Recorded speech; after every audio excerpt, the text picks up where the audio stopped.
Assalamualaikum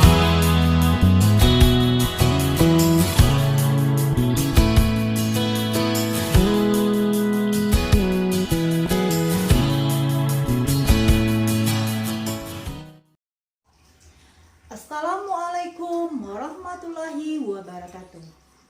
Apa kabar Ananda semuanya? Semoga pada pertemuan kita kali ini Ananda semua berada dalam keadaan sehat. Tetap semangat ya. Jangan lupa berdoa sebelum memulai pembelajaran.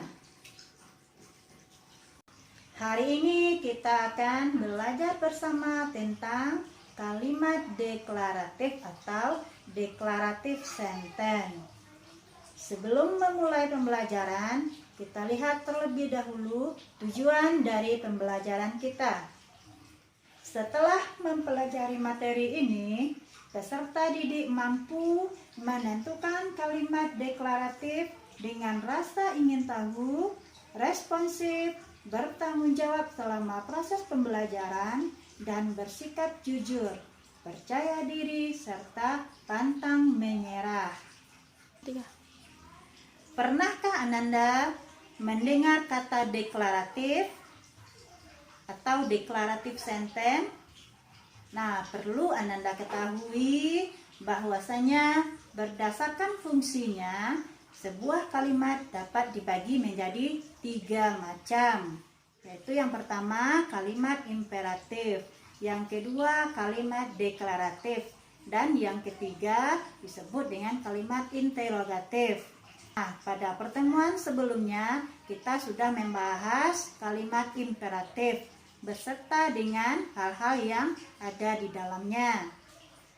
Nah, untuk pertemuan kita kali ini kita akan membahas tentang kalimat deklaratif. Apa itu kalimat deklaratif? Kalimat deklaratif adalah sebuah kalimat yang digunakan untuk memberikan pernyataan atau memberitakan sesuatu peristiwa yang terjadi kepada lawan bicara atau orang lain. Umumnya, kalimat ini disebut sebagai kalimat berita. Nah, sebab di dalamnya berisi tentang pernyataan yang bersifat fakta dan opini. Nah, sekarang kita akan lihat ciri-ciri dari kalimat deklaratif.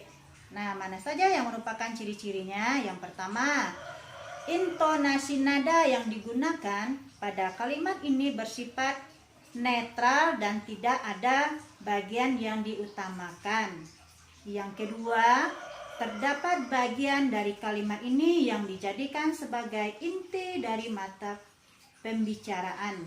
Yang ketiga, biasanya kalimat ini diakhiri dengan menggunakan tanda titik. Dan pokok pembicaraan dari kalimat ini bisa diletakkan di akhir.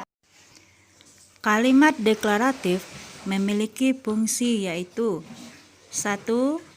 Kalimat aktif adalah salah satu kalimat deklaratif yang bersifat aktif sebab subjek yang terdapat pada kalimat ini melakukan sebuah tindakan pada objeknya.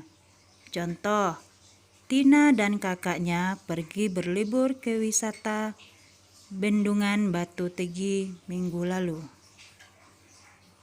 Yang kedua yaitu kalimat pasif, yaitu sebuah kalimat yang bersifat pasif atau dengan kata lain, subjek yang terdapat pada kalimat ini terkena tindakan dari objeknya. Contoh kalimatnya, pengendara sepeda motor itu tertabrak mobil kemarin sore. Yang ketiga yaitu kalimat inversion, adalah sebuah kalimat yang predikatnya terletak di depan subjek. Contohnya, ambilkan aku air minum di dapur. Yang keempat, deklaratif langsung adalah sebuah kalimat yang terbentuk dari hasil pengutipan perkataan dari seseorang yang sama persis dengan apa yang dikatakan oleh orang yang sebelumnya.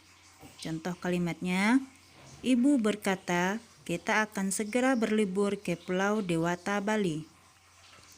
Dan yang kelima yaitu kalimat deklaratif tidak langsung, yaitu sebuah kalimat yang digunakan untuk memberitahukan apa yang diucapkan oleh orang lain.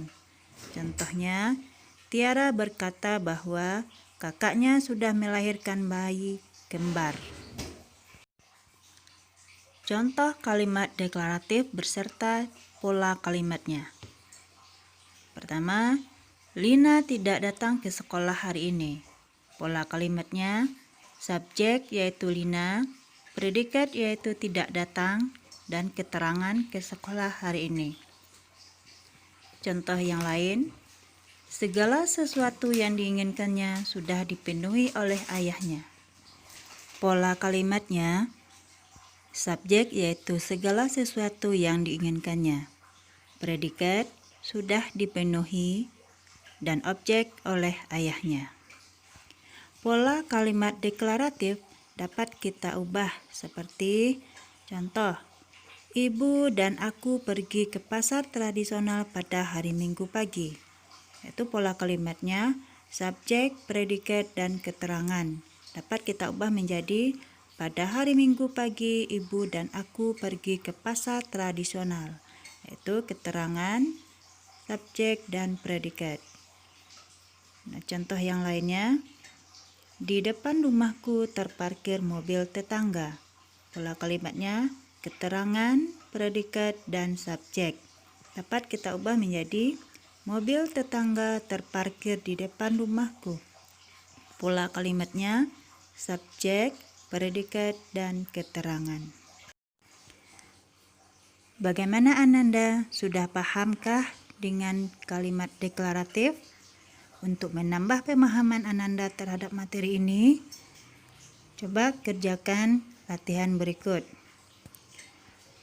Adikku menyapu halaman dengan menggunakan sapu lidi. Yang kedua, pergilah kemanapun kamu suka.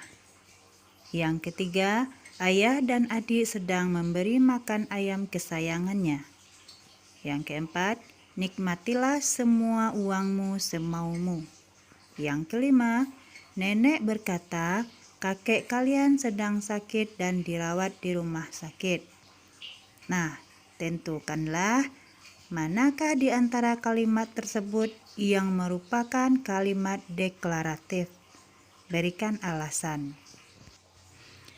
Nah, coba perhatikan. Sekarang kita jawab bersama. Yang merupakan kalimat deklaratif yaitu terletak pada kalimat nomor 1, 3, dan 5. Kenapa? Karena ketiga kalimat tersebut memberikan kabar atau berita kepada lawan bicaranya. Sedangkan kalimat nomor 2 dan 4 itu merupakan kalimat imperatif karena memakai tanda seru di akhir kalimat yang menyatakan bahwa itu merupakan suatu perintah. Oke, sudah paham ya semuanya dengan kalimat deklaratif? Nah, sekarang coba kerjakan latihan ini di rumah. Tulislah 5 kalimat deklaratif dan tentukan pola kalimatnya. Ulangi sekali lagi, tulislah 5 kalimat deklaratif dan tentukan pola kalimatnya. Silakan tulis jawabannya di buku tugas Ananda. Baik Ananda semuanya, untuk pertemuan kita kali ini Ibu cukupkan sampai di sini. Semoga bermanfaat ya. Terus belajar di rumah dan jaga kesehatan. Terima kasih. Wassalamualaikum warahmatullahi wabarakatuh.